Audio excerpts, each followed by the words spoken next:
Shot deep face Buccaneer. Feel go good with the Buccaneer. Want me shoot the cannon like a Buccaneer. Buccaneer, Buccaneer, Buccaneer. When I pass like a Buccaneer. How you on the ship, you ain't a Buccaneer. Merry New Year, Merry New Year. I hope everything went well for you guys during the holidays, that you're nice and settled. Excited to put 2020 behind you, moving forward to positive things and bright futures and healthy lives. As we as a country, we come together and still facing the pandemic. We look forward in my camp to positive things happening in 2021. And it first starts with having a positive mindset. So as we explore certain topics today, and today is a day where started chaotic for me. My nanny called in sick this morning, Monday morning. I got to wake up, got jobs scheduled, got to be out there with my crew. Nanny calls in sick. Wife has to go to work. What do? Faced with a situation where I could complain, I could bicker, or I can just trust in God, what I like to do, that all will be well. And this morning, he actually worked it out for me. One of my workers actually brought some help with him this morning, which was right on time, something that I needed, and gives me an opportunity to leave the job site and come spend an hour with you on Monday morning. So thank you for tuning in. I know we've been off for a couple of weeks simply because of the holidays, and we want to get 2021 started off with a bang. So welcome back to all who have tuned in. You're listening to Mic'd Up on Monday Mornings with yours truly, Michael Clayton. We're running a little late this morning. DJ ANA, what happened? What happened? I was trying to figure it out, like where you was at. We're a few minutes late now. I had to, play some tunes for you while you we have waited my back. for you. DJ ANA in the house. She has my back when we pushing the clock. So this morning, I was thinking about all week, what I could share with our audience, and something has been pressed upon me to kind of get it off my chest, and seek advice from people, from viewers, from listeners. There may be something that you can learn. There may be something that you can help me learn. So I kind of want to start off 2021 taking a swing at, motivating my fathers out there. For those who haven't tuned in or tuning in for the first time, our format is we start with, an opening topics, hot topics, which we will talk about my Bucks. Go Bucks, baby. DJ ANA, you a Bucks fan? I don't watch football. You don't watch football? No. The Bucks are in the playoffs. My nephew's favorite team is the Bucks, though. Oh, that's good. And my sister is the Falcons, and my mom's is the Raiders. That's not too good. So they're not doing too good this year. But it's okay. I forgive you. It's okay. We're going to make you a Bucks fan. We start off with a few hot topics, and then we get into Michael's mess, which I like to tell you something that's going on in my life. And then I'll give you Michael's message, the lesson that I've learned from that message. And then we'll have a special guest. Today we're kind of taking a pause from having people in studio. And then we'll have an opportunity for those to call in. That number should be on your screen, 813-444-9588. That's 813-444-9588. Towards the end of the show, you can call in and help me out a little bit. So today's message I wanted to talk about is very simple. And as parents, we sometimes get caught up in thinking that we know everything because we older, right?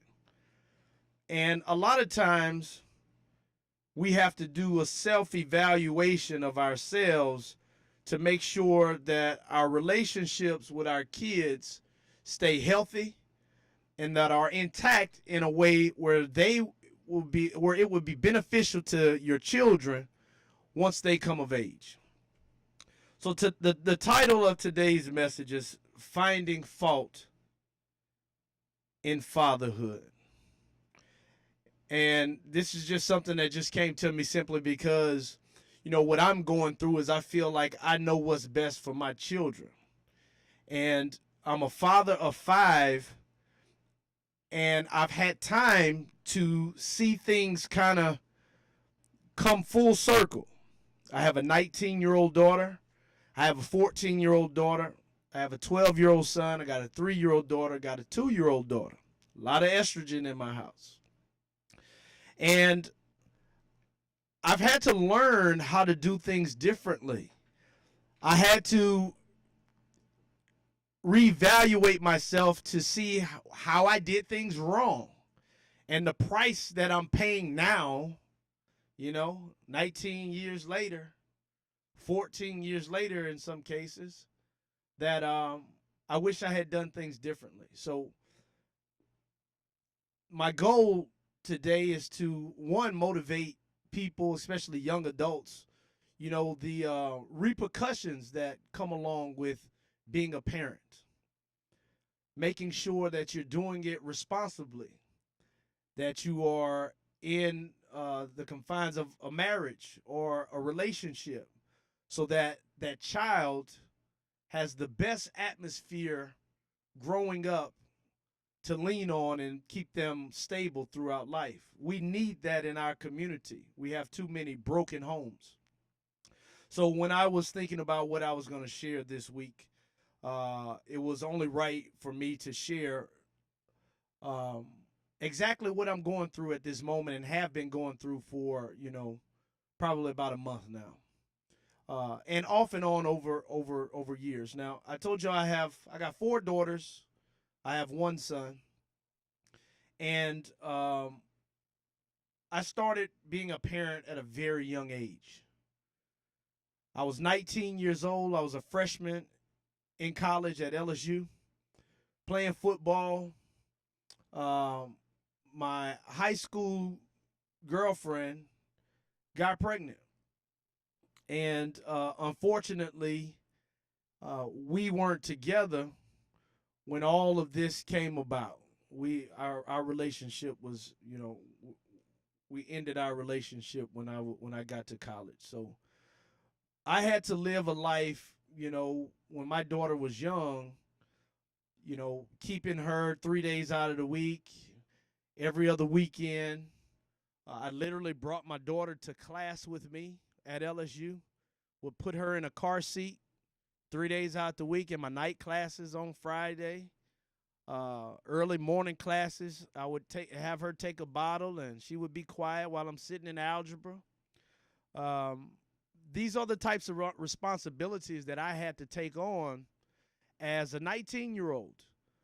I remember my parents kind of upset, feeling like I was going to derail my future, because they knew the struggles that came along with having a child out of wedlock, having a child in college, having a child trying to, be the best that I can be in sports, but having to take care of my responsibilities. They knew how difficult that was. So a young man full of pride, I kind of told my parents, I got this, and so I made a conscious decision not to ask for any help from anybody. No money from my parents, no keep my daughter, no nothing, just out of spite and out of pride. I set these rules on myself and guidelines on myself that were probably detrimental to the relationship with my daughter and, my mom in the beginning, because I wanted to do everything on my own, but because I was doing it wrong, eventually that would come back to haunt me. So I have a daughter at 19 years old, and, I feel like I'm handling it right. I'm working out, and I'm giving my best in football. I'm doing everything that's necessary to make sure that I put myself in a position to provide for my daughter. And I did that. When she was 2 years old, I was drafted into the NFL, first round 15th pick to the Tampa Bay Buccaneers in 2004. And after 2 years of being with my daughter every day, or 3 days out of the week and every other weekend, I grew attached. She was a part of my life, and one of the hardest things for me to do was to leave without her being with me. And I remember that like it was yesterday. And throughout my life and meeting my wife and building my family, I've had to operate with a child who lived in Baton Rouge at one time, and then she moved to Houston. And she just wasn't with her daddy every single day. It's not the ideal situation that you would want for any child to grow up without the father in the home. But nonetheless, it was my situation that I had put myself in, and I had to deal with it. Now, when you're young and you make it to the NFL and you feel like, all of your problems are solved because you got money to pretty much get you what you need, get you what you want, can provide, pay for schooling, can do all of these things, babysitters, fill in the gaps, anything that I'm lacking, I can pay for to kind of make up for my inefficiencies. And that's what I did. And over time, everything that I was doing, I felt that I was providing for my child in the right way, but I wasn't being a father to her. And when we come back, I'm going to expand more on this story. Title of this message is Finding Fault in Fatherhood. You're listening to Michael's Mess. We'll be back. Y'all stay tuned.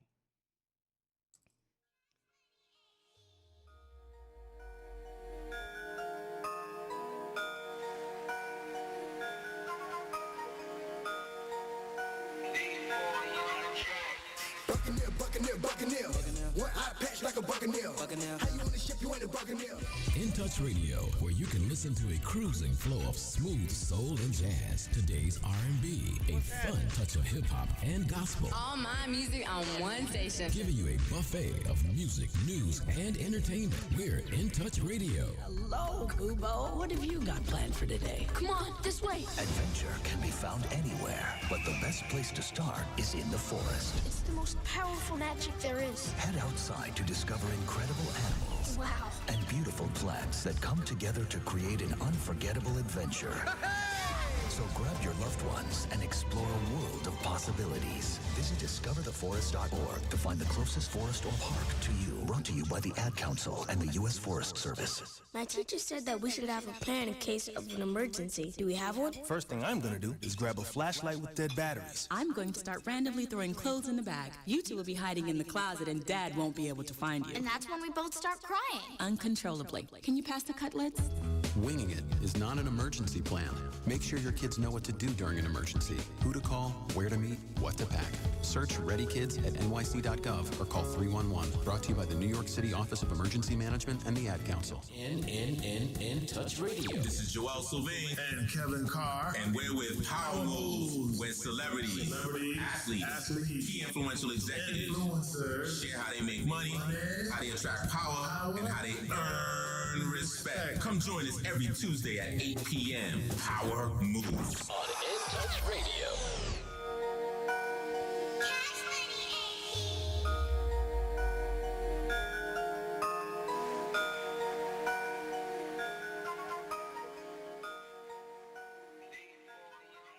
Great morning, great morning. We're back. You're mic'd up on Monday morning with yours truly, Michael Clayton.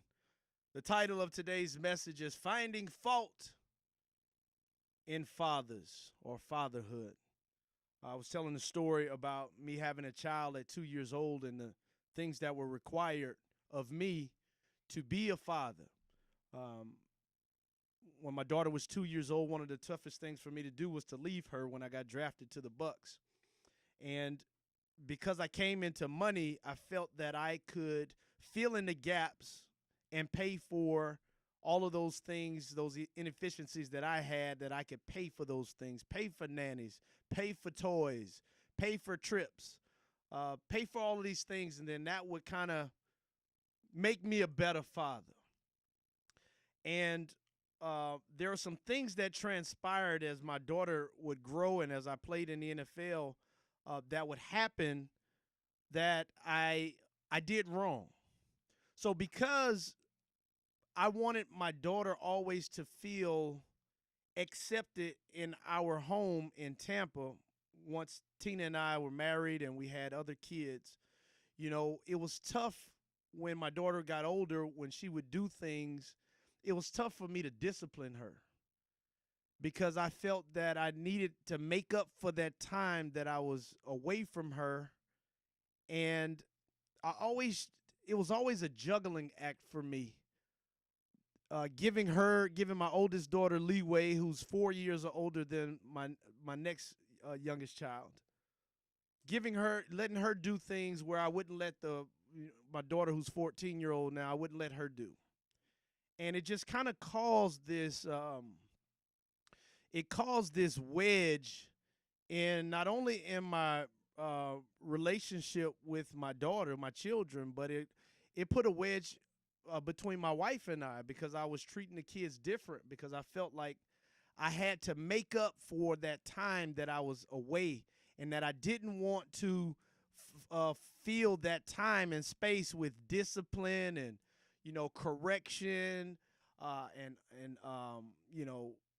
making sure however you discipline your kids, and all of that stuff. I ain't let nobody do that to my daughter. I just wanted her to enjoy her time.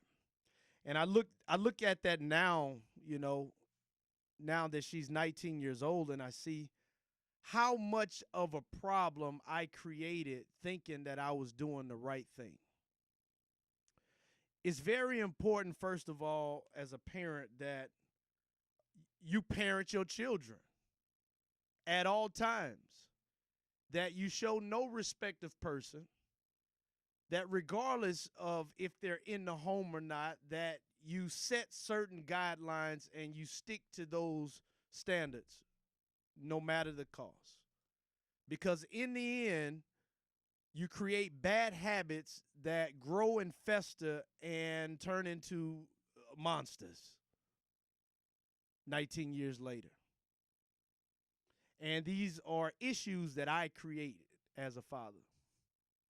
No discipline, no correction, just love and gifts and trips. And, I thought that I was doing what was right.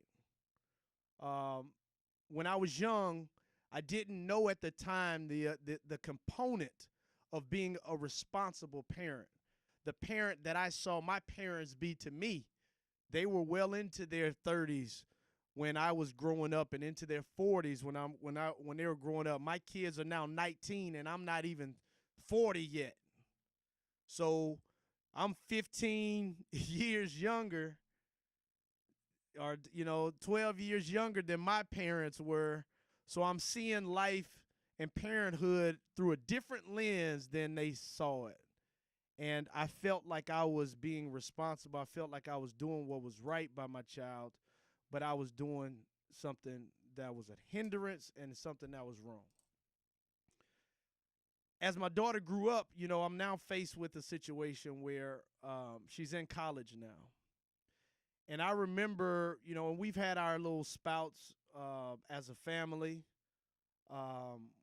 where, my daughter has, went off on me, or went off on, got into an exchange with my wife. And it's caused tension when those types of things happen. And it's always made me feel uncomfortable because I'm stuck in the middle. Like, who do I protect?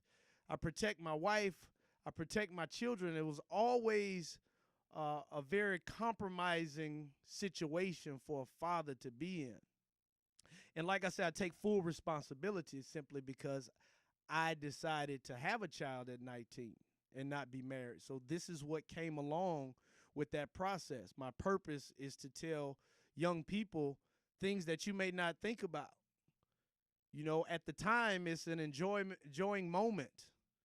But when you produce a life, it's a lifetime of responsibility that is bigger than that one simple little moment, intimate moment. And these are the things that I didn't think about and I had to learn. And I had to try to master, and I still find myself trying to do better as a parent. And I think that that's very important for parents, not to ever be content, to always stay on the move to get better. So now I'm in a situation where, I put away money for my children's college fund, for them to go to school back when I was playing. And, I prepared for, college to be a certain price. $7,000-$10,000 a semester, 15 at the most. And like I said, I got 5 kids now. So I got one big fund for all of my kids. And, my daughter decides that she wants to go to LSU. And because she lived in Houston, she has to pay out of tuition fees to go to LSU. So it's twice as much as I thought it was going to be. $20,000 a semester. All right, very expensive. And I'm blessed that I put money away for their college fund, but at the same time, I didn't plan for it to be that much. But here I am held with a responsibility to make sure that my kids get a good education. She wants to go to LSU. So what does Daddy do?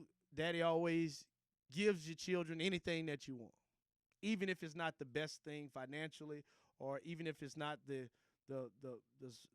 smartest thing. It's what baby wants, baby gets, and that I've learned to be a fault as well.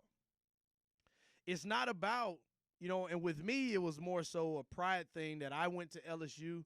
My daughter wanted to, I shouldn't say wanted to walk in my footsteps, but she wanted to go to LSU, obviously because of the rich history that our family has with LSU, and it's all she's ever known. So I was excited that she didn't want to go to school in Houston after being raised in Houston after she was like 5 years old, up to high school.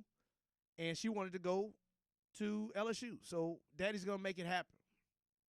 Whatever it takes, whatever it costs, I'm going to make it happen.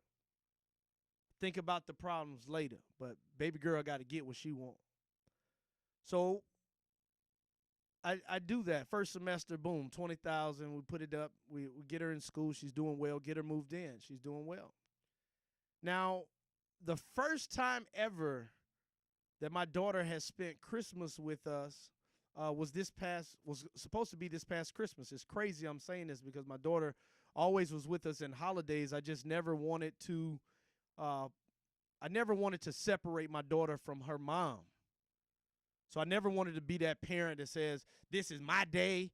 I have her this Christmas. It was important for me. I felt it was important for me to make sure that if my child's mother, who that's her only child, if she needed to be with her baby on Christmas, if that was important to her, I felt like as a father that, I owe that to the mother of my child to make sure that, that's never an issue, because I was okay with not waking up on Christmas with my daughter. She'll fly out the day after. She'll come down the week before and then fly home and spend Christmas with her mom. That's how I chose to do things. Again, I tell you, maybe if I had to do it right or do it all over again, maybe I would have found it more important to make sure that those times are important moments. Looking back, my daughter's now 19 years old, and now it's her spending her first Christmas with us. Though, and I'm gonna be honest with you, my family is not foreign to her because she would come out for holidays and come out the whole summer, growing up. We just never had that wake up on Christmas as a family. I never had that, and if I had to do it all over again, I would have found the importance of how important that is, to make sure that on those special holidays that your child enjoys those intimate moments and has memories of those. Because if you don't take it serious and you don't find it important, it will come back to haunt you. You won't get a call for Christmas. It won't be important to them if you don't put them in that position. So that was a fault that I created. I did that wrong. I should have made it important. I should have took my time when I had it. It should have been more important to me. Yet I gave it away.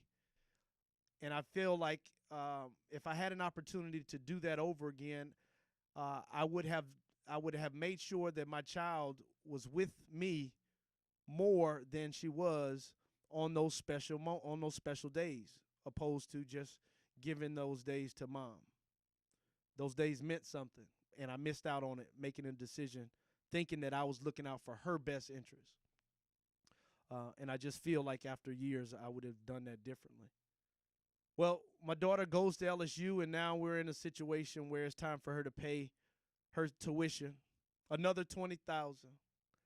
And she's not really organized, and she's like, Dad, I got to pay my fee bill at the end of the week. So I'm like, okay, I got a week to kind of, see if I'm going to pull money out of the college fund, which that's what it's for, or can I hustle up some, do a few jobs, and can I pay for it out of my own pocket or pay half of it out of my own pocket? I got a week to do it.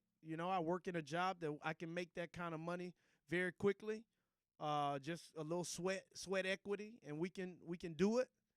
So I don't have to take out more money than I was expecting out of the kids' college fund. So these are the types of things that I'm thinking about. She's saying, Daddy, fee bill got to get paid at the end of the week. So I'm thinking I got till Friday to pay the fee bill.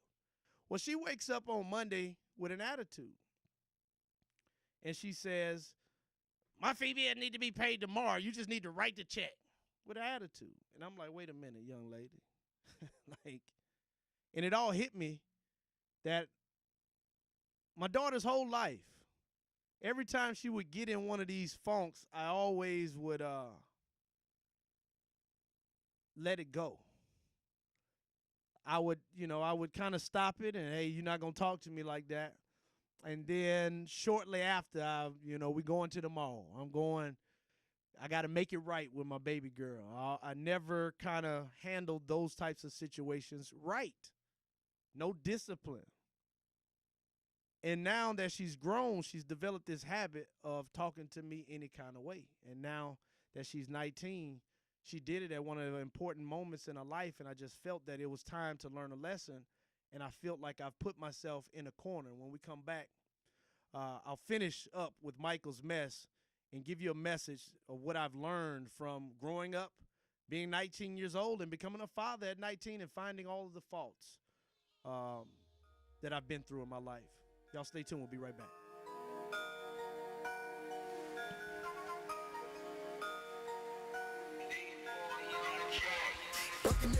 Buccaneer. One eye patch like a Buccaneer. How you on the ship, you ain't a Buccaneer. 12 shots on me like a Buccaneer. Diamonds on me shining cause a Buccaneer. You've been injured, you deserve help from an attorney that knows how to handle your injury claim. This is attorney Clayton Parrish from the law office of Clayton Parrish. For over a decade, I worked for insurance companies, and now I use that knowledge and experience to help people that have been injured. For a free consultation, call me, attorney Clayton Parrish, at 813-413-7924. That's 813-413-7924. Or at ParrishLawOffice.com. At the Law Office of Clayton Parrish, we take the pain out of being hurt. Offices, Riverview. Welcome to Calvin's Barbershop. You all gotta see this. I don't even want to know what you're looking at on that phone. Well, you should. I was learning about the dangers of high blood pressure and that we need to get ours checked regularly. High blood pressure can increase the risk of heart attack or stroke, but this text program can help keep it at a healthy range. Just text Barbershop to 97779 to sign up. I'll get right on it as soon as I'm done with this baby panda video. Text Barbershop to 97779. A message from the American Heart Association and the Ad Council. It's important to plan ahead for emergencies, like the storm. When it kicked in, we had a plan.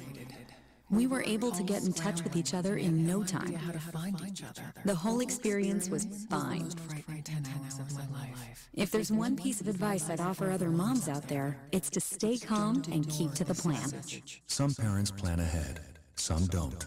Make sure you know where to find your family in an emergency. Start your plan at ready.gov. Brought to you by FEMA and the Ad Council. Catch my show that will be all up in your business. Let's Talk Business with Cheryl J. Cuso. Every Wednesday at 12:31 p.m. My business experts provide insight for business entities and entrepreneurs. So join us every Wednesday from 12:31 p.m. to 1:31 p.m. at www.intouchnews.com. Catch my show. In Touch Radio, the most loved station across the nation. In Touch Radio. Tell a friend. In Touch Radio.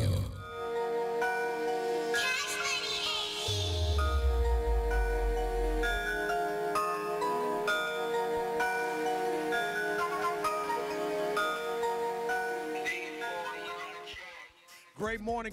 We're still on the grind. You mic'd up on Monday morning with yours truly, Michael Clayton. Let's get back into the Michael's message today. The title, if you're just tuning in, is Finding Fault in Fatherhood. Good morning, Gretchen and Thaddeus. Thank y'all for tuning in this morning. And thank you for your encouragement. I was telling the story of my daughter and, kind of putting all my family business out there in the street. Simply because, sometimes you need help. You need advice. You need people to talk to. You need to bounce ideas. People need to know what you're going through. You need to be transparent. People can learn from you. You can learn from people. That's what it's all about this morning. Many things that I felt that I've done the right way, I look back, and when I do a full evaluation, I say to myself, self, you need to check up. You've checked out and you need to check in. Certain things you haven't done right. And you need to swallow your pride, humble yourself, and you need to get it right. And that's what being great is all about. Not being content, always wanting to do better, always finding a way to do more, and finding your faults, recognizing your weaknesses so that you can build yourself up to be stronger. And the topic of today is how to be a better father. And the many faults that I've brought into my life and into my kids' life, thinking that I knew what was best for my children. As a young, inexperienced parent, I made some mistakes. And not disciplining my children when they were young was one of the biggest mistakes that I ever made. I love my daughters. I want that relationship to be intact. And I felt that as they grew older, because I didn't kind of just stop the disrespect and, I didn't cut it short like I would my son, It's easier for a dad to discipline his son, raising him to be a man, but it's very difficult for a father to get into disciplinary mode with your daughters. Very difficult. Talking to my mothers out there, it's very difficult for fathers to do because we cherish that relationship. We always want that relationship intact. In my opinion, if you are a good, loving father, one of the hardest things to go through in life is when your daughters are mad at you. Trust me, I got 4 daughters, so I experienced a lot of this. It's very difficult. You got to find joy in other things. Well, my daughter kind of talks to me. She's 19 years old. It's time to pay her second semester in college, and she's not organized. She's not telling me the exact date. She's not really fully understanding what is going to be required to pay $20,000 out of the air, and how I'm going to do that. Am I going to pull the money out of their college fund? Am I going to try to hustle up the money, the $20,000, to pay it cash? And how long do I have to do that? I got to the end of the week, and then you tell me on Monday it got to be paid tomorrow. Like, wait a minute, that's not the end of the week. So I'm feeling as a parent, should I have been more involved in these types of details? Did I go wrong allowing my child to be an adult and take care of her own things, or give that responsibility to her and her mother, expecting that it would all go well? I should have did more. As a father, I should have looked out for my daughter and had her back instead of just throwing her to the wolves, so to speak. Now, some people may think that that's a good thing. They need to be responsible, and I really feel that she needed to know these types of things, or at least she had an avenue to find out exactly when it was need to be paid. You just weren't taking the initiative. So part of that was me a little upset at that she wouldn't take that extra step to, this is your schooling. Take the responsibility. But as a father, I really feel like, now looking back, a daughter always needs daddy to do double checks. And even though we may say, go do it yourself, I should have done more. I wish I would have handled that differently now, looking back. And now it's, I didn't do my part the best that I could, and now I'm leaning on her to give me the information, and now she don't know how a fee bill getting paid, and she's frustrated, and she's speaking out with me in anger, and now for some strange reason, I feel like at 19 years old, it's time for you to learn your lesson, young lady. You're not going to talk to me this way. You don't understand how difficult it is to come up with $20,000, and you don't understand. And I'm telling her, you don't need to worry about your fee bill. It's going to get paid. You need to worry about how you're talking to me and the ramifications that's going to cause in our relationship, because you're not understanding these things, and I need you to learn that. And she wasn't having it at 19 years old. I remember showing my daughter her college fund, and just when she was like 15, and she was mad at me, and she told me, I don't need that. My mama got it. And she was 15, and I'm sitting there looking at her, and I'm just saying, I used to be that ignorant, and I knew she didn't understand. So I didn't hold her, I didn't fault her for that. She just was young, angry, mainly because daddy wasn't in the home with her, probably. But I didn't do that the right way. I didn't do that the right way. And now she's spouting out at me. She's being disrespectful, and she wasn't having it. The next day, she gets in an Uber and she leaves. 19 years old, gets in the Uber. She has siblings at home, and she leaves. I pull in out of one of my job sites, and I come in, and the Uber's in my front. She got her suitcase, haven't talked to me about leaving or nothing. She was supposed to spend her first Christmas. So I call her mom, and I say, listen, here's the deal. You get on that plane, and you're gonna have to figure this thing out by yourself. I'm trying to get her to not make emotional decisions. And I got into an argument with my 14-year-old daughter, and I said, listen, whenever you are emotional, you need to do a self-check. You need to stop. You don't need to make decisions when you're emotional. And everybody feels different about this subject. Some people feel like emotions are good. I feel like good emotions are good. I feel like bad emotions are bad. Now, it may be healthy to cry, but I'm simply and specifically talking about and talking to my children about making decisions when you are emotionally drained or stressed or feeling like you can't think straight because your emotions are all wind up. You need to stop. My children, they ain't hearing that. They hearing daddy don't want nothing to do with me if I'm emotional. They hearing don't come to me if you emotional. I say I don't do emotions. I said that to my daughter. Who says that to their daughter? I don't do emotions. When I look at it, it's like I don't want you to be emotional. I don't want you to make decisions when you're emotional, but I didn't use my words right. No. I didn't use my words right. No. I messed it up. I dropped the ball on it. I meant well with what I was trying to say, and I meant what I said. When you're emotional, don't make bad decisions. Bad emotions are bad. They will get you in trouble. But may I ask you a question? Yeah. What's a good emotion versus a bad emotion? A good emotion is love, happiness, That's a fulfillment. feeling. Well, you get your emotions, things that come from love, emotions when your kids do well, you know, you were proud of them. Those But that's are a feeling. all though. right. Well, So emotions, everybody has emotions, and everybody has different emotions at different times, Mhm. right?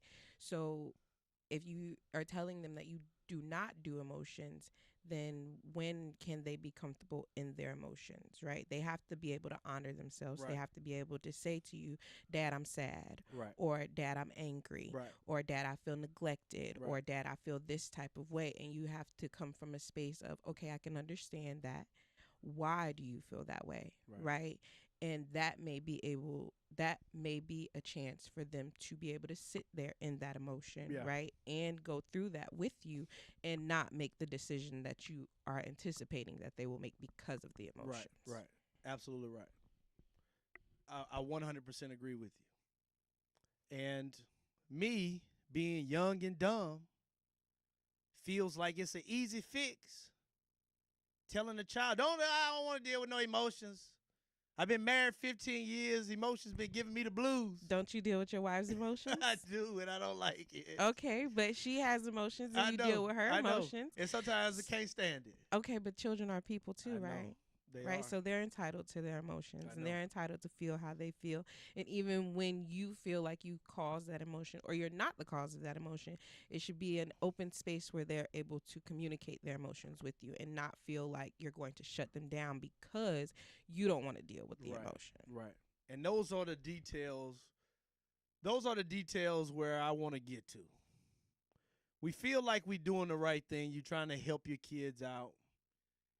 And you have good intentions.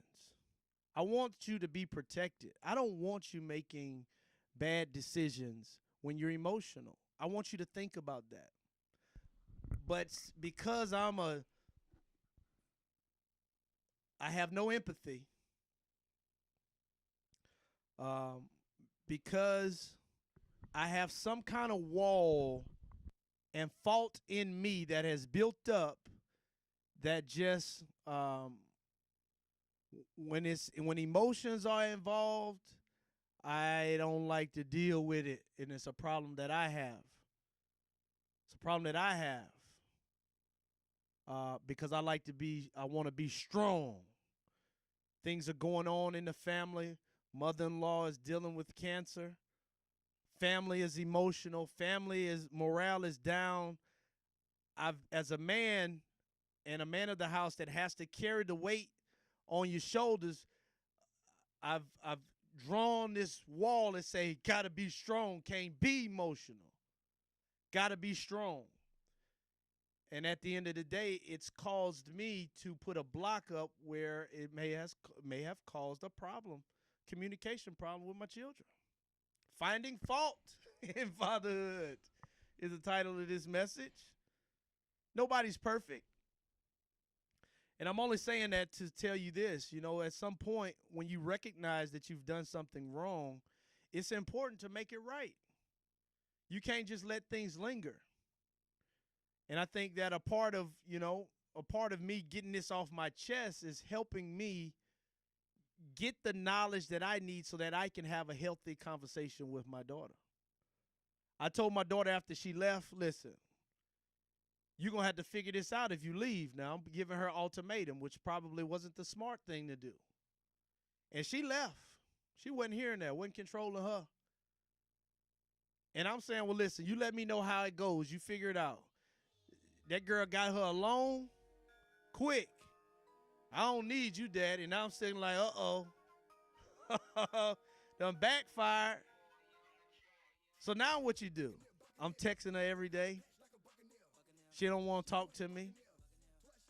Daddy's baby girl just burning. I'm burning every day. Stressing. All right? And it ain't good. We got one more segment. Y'all hang in there. Got a quick little message. We're going to wrap it up. Y'all stay tuned.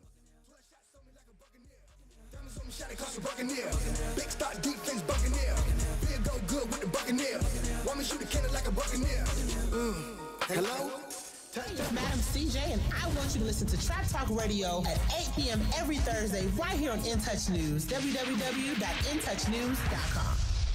The storks are bringing me a baby brother. We can do this together. All right, let's go. Storks know how to keep kids safe. Do you? What? Oh my gosh, you don't know. I know. You don't. Oh man, you laugh when you're uncomfortable. No. Making sure your child is in the right car seat is one of the steps to safer travel. I will rock this. You will rock this. To know for sure that your child is in the right car seat for their age and size, visit safercar.gov/the right seat. Cool. Very cool. Brought to you by the National Highway Traffic Safety Administration and the Ad Council. It's important to plan ahead for emergencies, like the storm. When it kicked in, we had a plan. We were able to get in touch with each other in no time. The whole experience was fine. If there's one piece of advice I'd offer other moms out there, it's to stay calm and keep to the plan. Some parents plan ahead, some don't. Make sure you know where to find your family in an emergency. Start your plan at ready.gov. Brought to you by FEMA and the Ad Council. Who doesn't love being number one? When your team's dominating the standings, or your favorite band rocks the charts at number one, it feels good, right? Kind of like how it feels when you have auto insurance with State Farm. Because making you feel like number one is an honor your local State Farm agent takes seriously. Through the good times and not so good, your State Farm agent's proud to be here to help life go right. Call Herman White at 961-6661. That's 961-6661.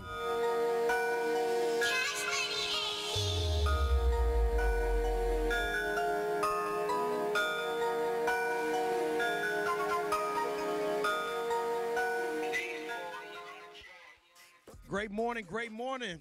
We're still pushing through. Thank y'all for joining us and staying with us. You're mic'd up on Monday morning with yours truly, Michael Clayton. As we come to our final segment of the show, get your phones ready to call in. Maybe you can offer me some information on my situation, on my mess. That number should be on your screen, 813-444-9588. Give us a call in and let's chat.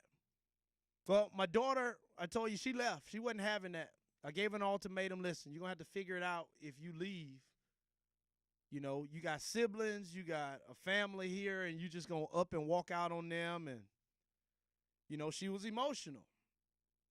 And she made a decision when she was under some negative emotions. And I didn't want her to do that. I wanted her to learn that. We had just had a discussion about a week ago about making decisions when you're emotional.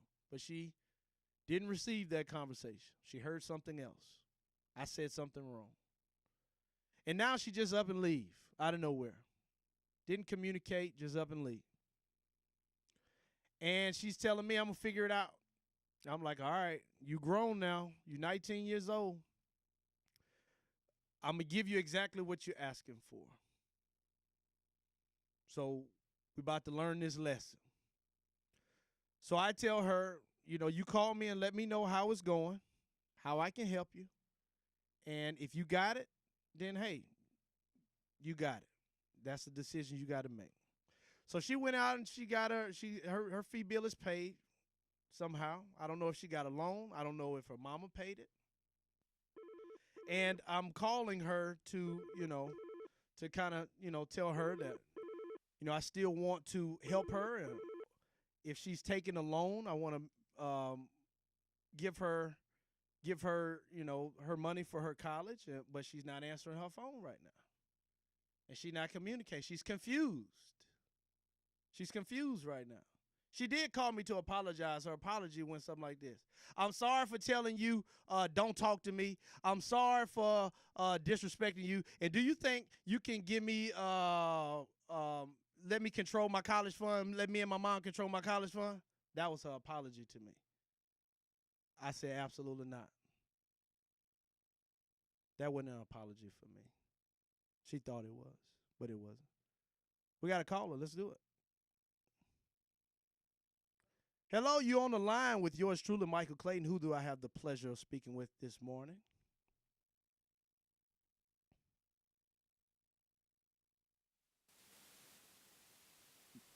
Good morning. They ain't there. Call back. What did I do? I did something wrong, obviously. All I know is not a good feeling with your daughters being mad at you. I still try to do my part. Still trying to do my part. We got to call in. Let's do it. Right. Yes, my call dropped. So listen, your mess is something that a lot of fathers go through, especially when they have daughters. I got 3 daughters, and it was far more easier for me to discipline my son than it was to discipline my daughters. I can tell you that as a father of daughters and children, period, you're going to continually, always be raising them. And I just want you to know that you can handle this crisis because it's not a crisis like you think that it is. I want you to reflect back on your time when you were 19 years old and you had a daughter and you wanted to raise that daughter and nobody could tell you how to do it. Now come forward and then think about where your daughter is. Yeah. She is in a place where you were, and nobody can really tell her how to do it. That's exactly right. So you're going to have to continually, you're going to have to, let me tell you what your daughter needs more than anything. She needs some caressing from her father. She needs just a hug. I mean, a really good hug, more than once. She needs kisses on the jaw, kisses on the forehead, and she needs to be reassured that you're going to be there because she kind of feels like you weren't there. And so now all of a sudden, the only thing that brings you closer to her is money. And you have to cut that out of the equation. Quite frankly, you don't really need to talk to your daughter to pay her tuition. You just go to LSU. She has a student number, and you pay that. You pay for it, and you can tell her later, oh, baby, your tuition is taken care of. Yeah. But it's not the money that's missing. You've got to put some love in the equation. I know that love is there, but it's how do I want to say this? It's always going to be work in progress, even after 38 years, because my oldest is 38. It's still, for me, work in progress. So stay in there, my brother. You are a strong father. You are a strong black man. Think about the thing that you did with Gary Hartsfield, the law of difference. You've got a lot of things that you can apply to your daughter and to your family. Good luck, my brother. Happy New Year to you. And peace and love to you. I appreciate those words, man. That is special. Almost made me cry. Because I know at the end of the day, that's what I want to do. And I don't want to sound like I know it probably sounds like, I'm just a mean person. And what Mr. Darrell just said, honestly has been on the forefront of my mind. But I've also been faced with the decision of, when do you discipline your children?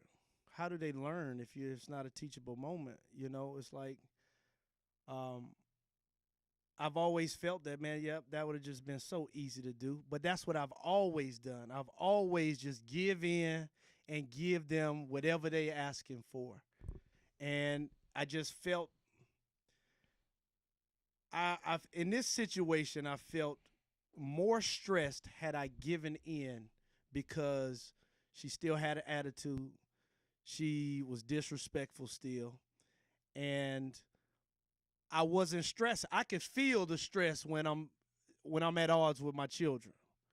I can feel it in my heart. I can feel it like I cry. You know what I mean? I can feel it. And when I thought about going and just paying the bill, those feelings it would well up in me like, I can't let this girl win.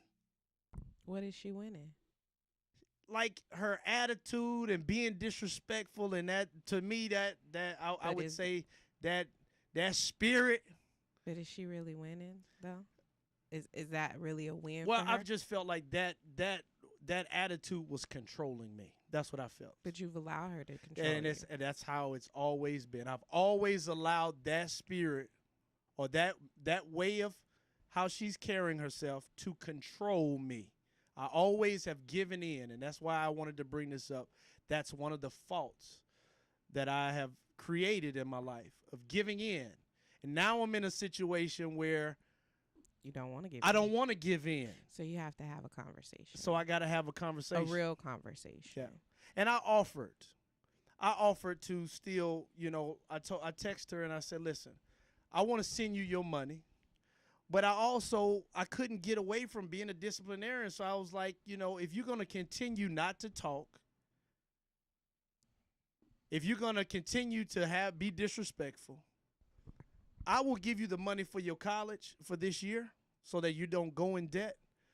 But you got a full year to figure it out, because I feel like it wasn't fair to her. It wasn't fair to her mom for her to just be scrapping to pay tuition. It wasn't fair for her.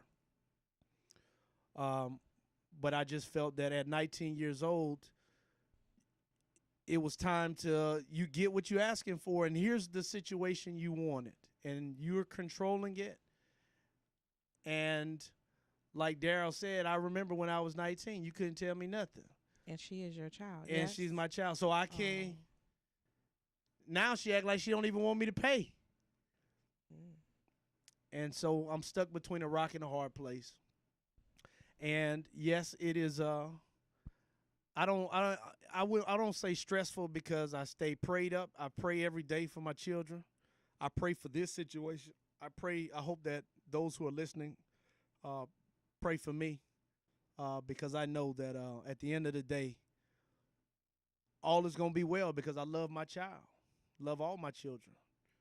And I know that there will be a learning experience at the end of this journey, so that I can learn and do better, and be prepared for the next sibling that may go through something like this. So I appreciate the call in, Daryl. I appreciate everybody for tuning in for this hour. We'll be back next Monday. If we have a special guest, we'll let you know. But hey, live life, love life. All right, work hard. Be second to none. Give your very best effort in all that you do. And most importantly, I like to tell people, hey, love God. Love you guys. Thank you for tuning in. See you next Monday. Y'all be blessed. You on the ship, you ain't a buccaneer.